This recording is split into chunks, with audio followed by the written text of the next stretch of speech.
The family in American society is in decline.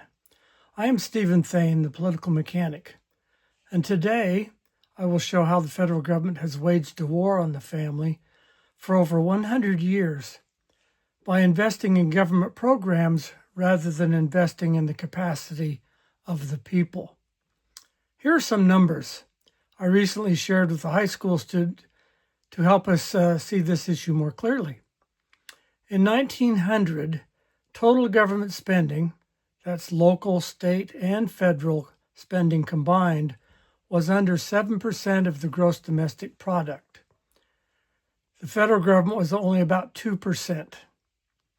Local government was the largest because families, churches, and communities handled life's essentials. Sewers, public health, roads, and help for the needy were largely local or private efforts. But if you fast forward till today, total government spending, including deficit spending, is now over 40% of the GDP. And the largest share by far is the federal government. Here's the surprising part. Most people assume this growth in spending is military spending. It isn't. Today, about 60% of the federal budget goes to programs that did not exist prior to 1900.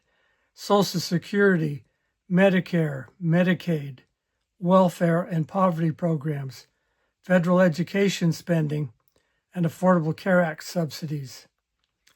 These programs, which cover retirement, health care, income support, and education, were responsibilities handled primarily by families and only supplemented by churches and local charities. The federal government didn't just grow, it crowded out the family in the name of helping. It moved into the role of the family by taxing families and then selling back services they once provided for themselves. This shift may not have been by malice, but it did grow out of the false belief that centralized government could replace family functions. In my opinion, they were wrong, and we need to reconsider if these programs should exist at all at the federal level. The federal government stole power from families by taking their responsibilities, their power, and their money through taxes. When responsibility is placed in the wrong location, families weaken and the state grows stronger. When responsibility, however, is placed where it belongs, families grow stronger and government naturally remains limited. We have government growth for one major reason. It's trying to replace the family. While Democrats have been leading the effort to replace the family, Republicans have not been able to counter their arguments. It is time we have political leaders that make the case for the value of families and give them back their power.